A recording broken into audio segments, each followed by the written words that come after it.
Well, thank you. It's certainly great to be back in Middlebury, in this wonderful community. Just great seeing so many friends and catching up. If you look through J.P. Gowdy's biography, one of the accolades that stands out about J.P.'s accomplishments here at Middlebury was his first place finish his sophomore year in the 400 IM at the 1997 NCAA Division III Swimming and Diving Championships. For the non-swimmers in the room, the 400 IM would be swimming's version of a triathlon. That's basically the four disciplines, 100 yards of each. That was in 1997. My first year of coaching here at Middlebury was 1998, JP's junior year. Thus, I had absolutely nothing to do with his amazing accomplishment. All that credit goes to Mel, my predecessor, and in fact, JP never won another national title while I was his coach.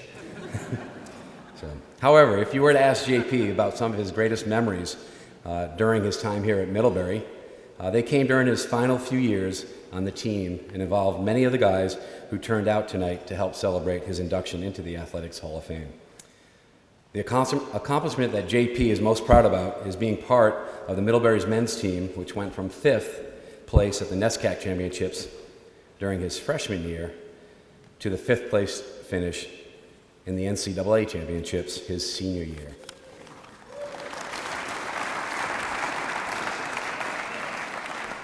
For JP, it was all about the team. As his coach, it was great watching JP fire up his teammates behind the starting blocks, and particularly during relays.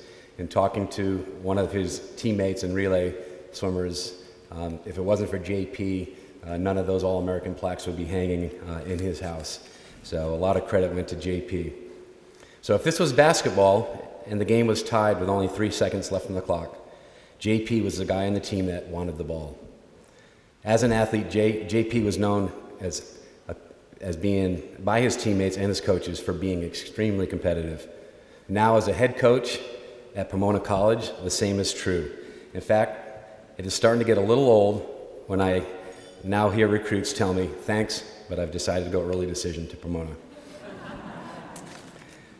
His teams are now regular top 10 finishes at the NCAA Championships, and last season both Pomona's men's and women's team swept the SCIAC conference titles over rivals Claremont McKenna Mud Script, and JP was selected conference coach of the year for the 3rd time in his 7 years at the helm there at Pomona. His freshman breaststroker, who JP also stole from me, took top honors by winning the men's 100-yard breaststroke at last year's 2018 NCAA Swimming Championships. So needless to say, it brings a great sense of pride seeing JP succeed as a head coach and also become a proud dad. JP's wife, Nicole, and 2-month-old son, Andre, were able to make the trip east from California, and their 2-year-old daughter, Genevieve, is back in California with family. I'd like to wrap up this introduction to tell you about a picture in my office. It is a picture taken back in 2002 on the pool deck at Wesleyan University. Our men's team had just dethroned perennial champions Williams College at the NESCAC Championships. Unfortunately for my wife, I had made a bet with the team that if they were able to beat Williams, that they could shave my head. Well, they won, and the team captains, one who is here tonight, wasted no time in shaving my head right there on the spot. It is a great picture and brings back many fun memories. And in the background of that picture happens to be JP, who was on deck all weekend to cheer on his former teammates. Much of that NESCAC title can be attributed to all that JP and the guys in this room contributed to this program during their time here at Middlebury. It is only fitting that he was there to help us celebrate, and it is not a surprise that so many of his former teammates have traveled from as far as China to help JP celebrate his induction into the Middlebury College Athletics Hall of Fame class of 2018. Congratulations, JP.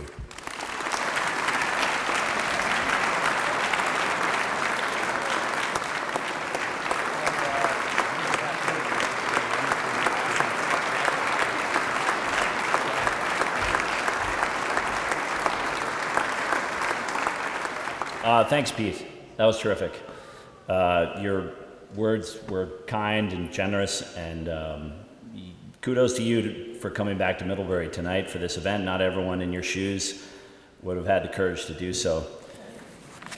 To President Patton, Aaron Quinn, Hall of Fame Selection Committee, I'm really humbled to be selected and honored to be invited back to campus to accept this induction. And I had an even more humbling moment when I stood up in the rotunda and looked at the bios of the other inductees this morning. It was I'm really proud to be in your company. To Middlebury, and in particular the admissions office, for taking a chance on a country boy from Prince Edward Island, Canada. I had 0 APs. I had no advising on what my high school rigor should be, and my SAT was below average.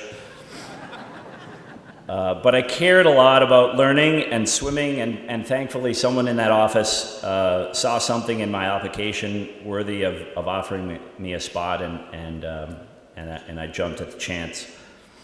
To my Middlebury coaches, Coach Mel, who recruited me and coached me for 2 years, and to Coach Pete, your coaching and mentorship, and for the team environments you created allowed people and athletes to flourish.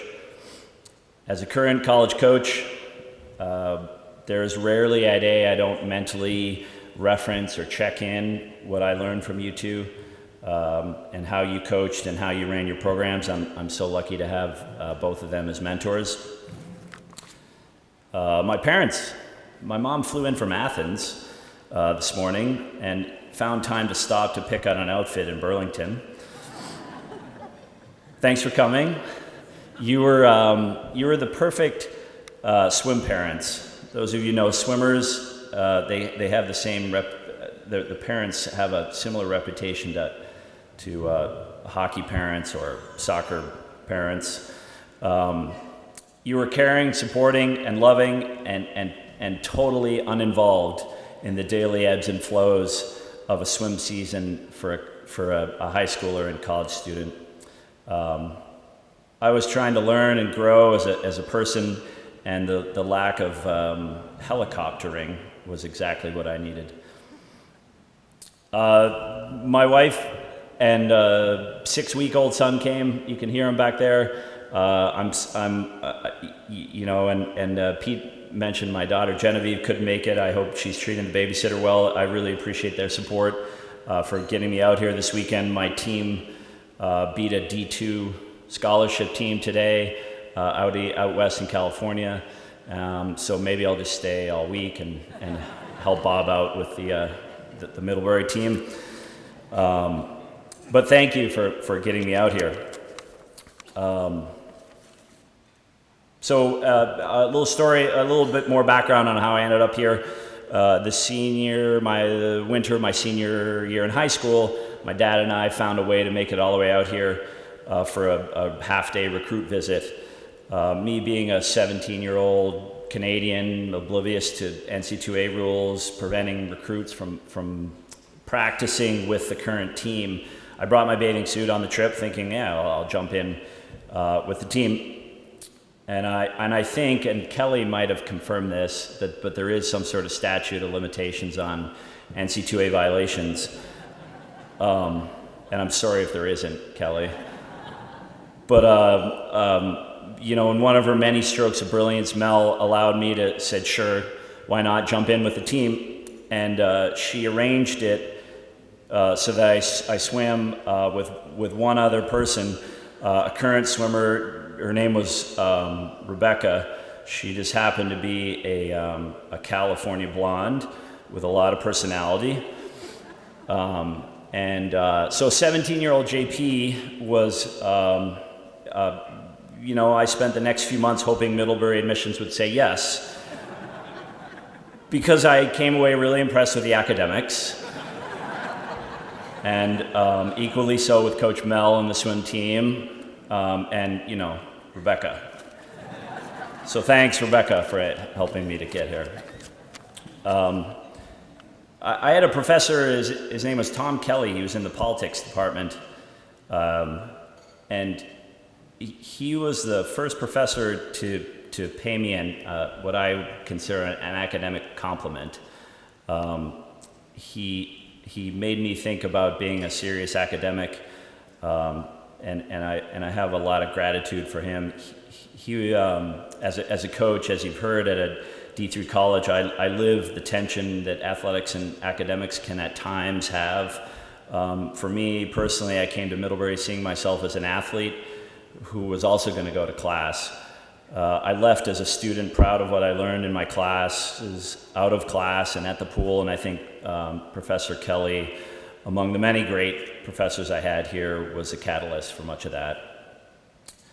Last, thanks to my teammates. Pete referenced them. Both men and women, we're a relatively unique sport in that we train together. I think us swimmers and divers are pretty lucky that we're a co-ed sport in many ways. But the guys that came back tonight, I really appreciate it, and I'm really honored. Swimming is considered by the NC2A and many an individual sport.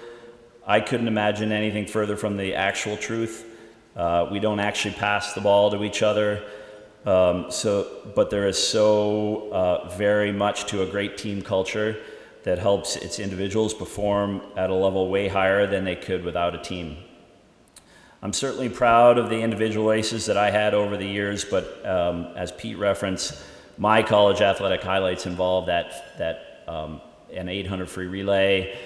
Dave and Mike and Ian are all here, where we finished second in the country, and going from fifth to fifth in my 4 years.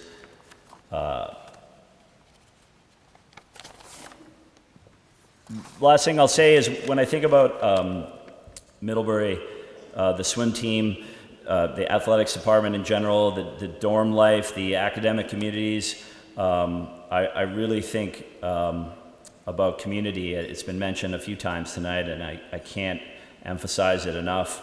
I just, almost as a reminder to all of you current Middlebury students, staff, faculty, and even town residents, how lucky you are to be such a part of a great community. One of my social psychologist friends tells me that having strong community is the leading marker of people having healthy, productive, happy, long lives. And I'd like to recognize and thank Middlebury for the community it enabled me to experience in the 90s, and for what it does for all of you and all of us mid kids. Thanks again for this Hall of Fame award. I'm proud and truly honored, and go Panthers.